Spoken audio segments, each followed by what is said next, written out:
በዚህ ዘመን የማቴሪያል የተለያዩ የምንፈልጋቸው መሳሪያ ማነስ አይደለም። በዚህ ዘመን ትልቁ ችግር የእውቀት፣ የኢንፎርሜሽን፣ የመረጃ ማነስ አይደለም። በዚህ ዘመን ትልቁ ፈተና፣ ትልቁ የሰው ልጅ ማነቆ፣ ትልቁ ተግዳሮት የሚባለው ፎከስ ወይ ደግሞ ትኩረት የማድረግ እድል ነው። ትኩረት ተጋግሮ በስሎ የሚበላ የሚጠጣ እንጀራ ነው። ትኩረት ኃይል ነው። ትኩረት ጉልበት ነው። ስለዚህ ስለ ትኩረት ነው ዛሬ የምናወራው። ለሻይን አፍሪካ ሚዲያ አዲስ የሆናችሁ ሰዎች ካላችሁ መጀመሪያ ሻይን አፍሪካ ሚዲያ ሳብስክራይብ በማድረግ ቪዲዮ ከመጀመራችሁ በፊት ደግሞ ላይክ በማድረግ ጀምሩት። እዚህ ቻነል ላይ ሰብስክራይብ አድርጋችሁ ቤተሰብ ስትሆኑ በእርግጠኝነት ትጠቅማላችሁ። ዛሬ አይደለም በቀጣይነት ብዙ ለእናንተም ለሁሉ የሚጠቅም ቪዲዮ ይዘን እንቀርባለን። መልካም፣ ስለ ትኩረት ነው የምናወራው ዛሬ። ትኩረት ማለት የተሰበሰበ ኃይል፣ የተሰበሰበ ጉልበት፣ የተሰበሰበ ሊጨበጥ፣ ሊበላ፣ ሊጠጣ የሚችል ኃይል ወይ ደግሞ ጉልበት ነው። ትኩረት ወይ ደግሞ ፎከስ የሚባለው ቃል ዳይሬክትድ አቴንሽን ይለዋል በእንግሊዝኛ ማለት ነው። ስለዚህ ስለ ትኩረት ለማወቅ ከፈለግን፣ የትኩረት ጥቅም ለማወቅ ከፈለግን ለምሳሌ ወደ ኳስ ሜዳ ልውሰዳችሁና ቤንች የሚቀመጡ ወይ ደግሞ እነዚህ ማሊያ ለብሰው ግን ማይጫወቱ ዝም ብለው ቁጭ ብለው የሚጠብቁ ተጠባባቂ ያሉ ተጫዋቾች ማለት ነው። እነዛ ተጫዋቾች 11 ተጫዋቾች አሉ አይደለ? ከበረኛው ጋር እነዚህ 11 ተጫዋቾች ከ11 አንዱ ወድቀ ከተሰበረ ወይ የሆነ ወለምታ ነገር ከተሰማው የሆነ ነገር የደከመ ተጫዋች ካለ እነዛ ተቀምጠው ከቆዩ ተጫዋቾች አንዱ ምን ይደረጋል? ሪፕሌስ ይደረጋል። በዛ ተተክቶ ይጫወታል ማለት ነው። ለምንድን ነው የሚተካው ካልን የደከመው ሰው ይወጣና ኃይል ሰብስቦ የቆየ ትኩረቱ ፎከሱ ሰብስቦ የቆየ በትኩስ ኤነርጂ በትኩስ ኃይል ፉል ኦፍ ኤነርጂ የሆነ ምን ይደረጋል? ይተካል። ከዛ እሱ አጥቂ ከሆነም ወደ አጥቂ ቦታ፣ በረኛ ከሆነ በበረኛ ቦታ ይገባል ማለት ነው። ስለዚህ ስለ ፎከስ ይሄን ካልን ትርጉሙ ይሄን ካወራን በዚህ ዘመን ትልቁ ደግሞ ፎከስ የማድረግ ችግር ነው ያለው እንጂ የእውቀት የመረጃ ነፍ ነው። እንደውም እውቀት በዚህ ዘመን 99% ኦልሞስት ነፃ ነው። በቃ ነፃ ነው። ፎር ፍሪ ነው የምናገኘው። ኤኒ ፌስቡክ፣ ኢንስታግራም፣ ቴሌግራም፣ ዩቲዩብ፣ ቲክታክ የፈለጋችሁት ፕላትፎርም ሶሻል ሚዲያ ፕላትፎርም ተጠቅማችሁ እውቀት የማግኘት እድል አለ። ታዲያ ምንድነው ችግሩ ካለን ግን የተኛው ነው ለእኔ የሚጠቅመኝ ብሎ ማውጣት፣ ነጥሎ ማውጣትና ፊልተር ማድረግ ነው ትልቁ የኛ ስራና ፎከስ ማድረግ ነው። ምክንያቱም አዲስ ዘፈን ይወጣል፣ አዲስ ቪዲዮ ይሰራል፣ ሰበር፣ አስደንጋጭ የተለያዩ በቃ በእውቀት የተመሰረቱ የተለያዩ ኢንፎርሜሽኖች ስላሉ እነዚህ ኢንፎርሜሽንስ የተኛው ነው የኔ የሚጠቅመው ብሎ የመነጠል ነው ትልቁ ስራችን። ለምሳሌ አንድ ጆ ዲስፐንዛ የሚባል ሳይንቲስት አለ። ይህ ዶክተር ጆ ዲስፐንዛ የሚባለው ሰውየው ያቀረበው ቪዲዮ እንደወረደ ለእኔ አይጠቅመኝም። ለምን? አንደኛ በእንግሊዝኛ ነው የሚያቀርበው፣ ሁለተኛ እሱ አሜሪካ ነው የሚኖረው፣ ሶስተኛ እሱ ለፈረንጆች ነው የሚያቀርበው። ስለዚህ በእንግሊዝኛ ቋንቋ ለፈረንጆች እና እዛ አገር ላሉ ሰዎች ስለቀረበ ምን ማድረግ አለብኝ? መጀመሪያ እንግሊዝኛው ማወቅ አለብኝ። ሁለተኛ በእኔ ኮንቴክስት ማስጠመቅ አለብኝ፣ መቀየር አለብኝ ሀሳቡ። ከዛ ነው ፎከስ አድርጌ እንዴት ነው ያቀረበው፣ እኔስ እንዴት ነው የምጠቀመው የሚለው ፎከስ አድርጌ ያን ሀሳብ አብላልቼ ኢንተርናላይዝ አድርጌ ከዛ ወደምፈልገው ምን ማድረግ አለብኝ አፕላይ ወይ ደግሞ በተግባር ደግሞ መደገፍ አለብኝ። አልበለዚያ እውቀት በተግባር ካልተደገፈ ዝም ብሎ ፓክድ የሆነ ምንድነው ምግብ ማለት ነው።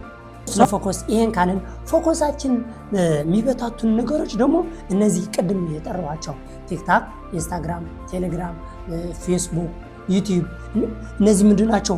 እነዚህ ሶሻል ሚዲያ ፕላትፎርም ሁሉም እውቀት አላቸው፣ ሁሉም መረጃ አላቸው፣ ማአት ናቸው፣ ተቆጥረው የማያልቁ ናቸው። ስለዚህ እነዚህ በጣም ይረብሻሉ። ለእኔ የሚሆን ግን የተኛው ነው ብዬ ምን ማድረግ አለብኝ? መምረጥ አለብኝ። በተለይ በዚህ ዘመን ቲክታክ በጣም የሚረብሽ ነው። ምክንያቱም ቀላል ነው፣ ለማየቱ ቀላል ነው። ቪዲዮ አሰራሩ፣ ቀለሙ፣ ምኑ፣ ላይቱ በጣም ማራኪ በሆነ ስለሆነ የተሰራው ማለት ነው። እዛ ስክሮል ብናደርግ በቃ ኤነርጂያችን ይደክመናል፣ ጊዜያችን እንገላለን እንጂ በጭራሽ አያልቅም። እልቆ መሳፍርት ነው እዛ ጋ ያለው መረጃ ማለት ነው። ስለዚህ ምን ማድረግ አለብን? ለእኔ የሚጠቅመኝ ፕላትፎርም ወይ ደግሞ ሶሻል ሚዲያ የትኛው ነው? አንደኛ። ሁለተኛ በየትኛው ሰዓት ነው እኔ ማየት ያለብኝ? ለምሳሌ ጠዋት ከእንቅልፍ እንደተነሳና አብዛኛው ሰው ስልክ ያወጣና እንዲህ ነው የሚያደርገው። ጠዋት በተቻላችሁ መጠን ጠዋት እኔ ማረገው ነገር ነው ለእኔ የሰራልኝ ነው ባይዘው ማወራችሁ። ከጠዋት ተነስቼ እስከ 4 ሰዓት በጭራሽ ምንም ሶሻል ሚዲያ አልጠቀም። ምንድነው ማረገው? ሙዴ በምፈልገው ሙድ ምን አረጋዋለሁ? ሙዴን እሰራዋለሁ። መጀመሪያ ጸሎት አደርጋለሁ፣ ከዛ አፈርሜሽን እጽፋለሁ፣ ከዛ ስትሬች አደርጋለሁ ወይ ደግሞ ፊዚካል ኤክሰርሳይዝ ቀለል ያለ ስፖርት እሰራለሁ፣ ከዛ ሻወር ወስዳለሁ። ጾም ካለ ቁርሴን እበላለሁ፣ ጾም ከሆነ ደግሞ ዝም ብዬ ወደ ስራ እገባለሁ። ስራዬ ገብቼ ስራዬን ጀምራለሁ። ከ4 ሰዓት በኋላ እንዳስፈላጊነቱ፣ ከ5 ሰዓት በኋላ እንዳስፈላጊነቱ ለኔ የሚጠቅመኝ ነገ ከነገ ወዲያ መሆን የምፈልገው አይነት ሰው የሆነ ሰው ምፈልጋት መኪና እየነዳ ያለ ሰው፣ ምፈልገው ቤት እየኖረ ያለ ሰው፣ ምፈልገው ህይወት እየኖረ ያለው ሰው የሚያወራው የሚያነበው መጽሐፍ፣ የሰራው ቪዲዮ ካለ የሚያደርገው ኤቭሪቲንግ ምን አደርጋለሁ? የእሱን ቪዲዮ ኮንሱም አደርጋለሁ። ለምን? እኔ የምፈልገው ነገር ሁሉ እሱ ስላለው ማለት።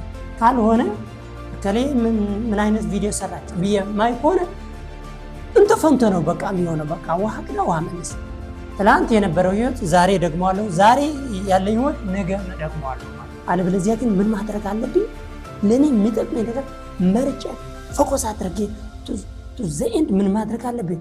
እዛ ጋር ማየት፣ መስማት፣ ማዳመጥ፣ ማንበብ፣ በቃ እሱን መደጋገም። ከዛ ባይ ዲፎልት በቃ የማንነቴ አካል በመደጋገም ቁጥር ማለት ነው። ጄምስ ፊልድ የሚባል ሰውየው ስለ ፎከስ ሲያወራ ዌን አቴንሽን ጎዝ ኤነርጂ ፍሎው ይላል። ስለዚህ ምን ማለት ነው ይሄ ሰውየው እንደዚህ ሲል? ስለ አንድ ነገር መርጠን እዛ ነገር ፎከስ አድርገን ስናይ፣ ስንሰማ፣ ስናሰላስለው ምን እየሰጠው ነው? ኃይል እየሰጠው ነው። ኃይል ጉልበት ነው እያፈሰስ ነው። ስለዚህ ያ ጉልበት ደግሞ የሚበላ የሚጠጣ ነው፣ ዳይሬክት አይደለም። እዛ ነገር ስናሰላስል፣ እዛ ነገር ስንደጋግም፣ እዛ ነገር ፎከስ ስናደርግ ምን ጉልበታችን ሙሉ በሙሉ እዛ እየፈሰሰ ስለሆነ ያ ነገር ምን ይሆናል? ከሀሳብ ወደ ተግባር ይቀየራል ማለት ነው። ስለዚህ ምን ማድረግ አለብን? ፎከስ ኦን አወር ቪዥን፣ ፎከስ ወደ ዓላማችን፣ ፎከስ ወደ ስራችን፣ ፎከስ ወደ ዓላማችን፣ ፎከስ ወደ ቤተሰባችን፣ ፎከስ ስራችን ላይ፣ ፎከስ ራሳችን ላይ፣ ፎከስ ራእያችን ላይ፣ ፎከስ ወደ ዓላማችን ላይ፣ ፎከስ ወደ ተፈጠርንበት። ፎከስ ስናደርግ፣ ትኩረት ስናደርግ ምን ይሆናል መሰላችሁ? ህይወታችን ሳናቀው ዝም ብሎ አውቶማቲካሊ ቀስ በቀስ እየተቀየረ ይሄዳል ማለት ነው። የምንፈልገው ውጤት እናገኛለን። ታዲያ ፎከስ ለማድረግ ዝም ብሎ ፎከስ እኮ አይደረግም። መጀመሪያ ምን ማድረግ አለብን? ግልጽ የሆነ ዓላማ፣ ግልጽ የሆነ ቪዥን፣ ድሪም መኖር አለበት። ግልጽ የሆነ ነገር ሲኖረን ፎከስ እናደርጋለን ማለት ነው። ስለ ፎከስ የነበረን ቆይታ ይህን ይመስላል። ለነበረን ቆይታ እግዚአብሔር ይመስገን። ለዚህ ቻናል አዲስ የሆናችሁ ሰዎች ካላችሁ መጀመሪያ ሳብስክራይብ በማድረግ ከዛ ላይክ በማድረግ ቪዲዮ ጀምሩት። መጨረሻ ላይ ኮሜንት እና ሼር አድርጉ። የደወል ምልክቷ ደግሞ ጠቅ አድርጓት። ባይ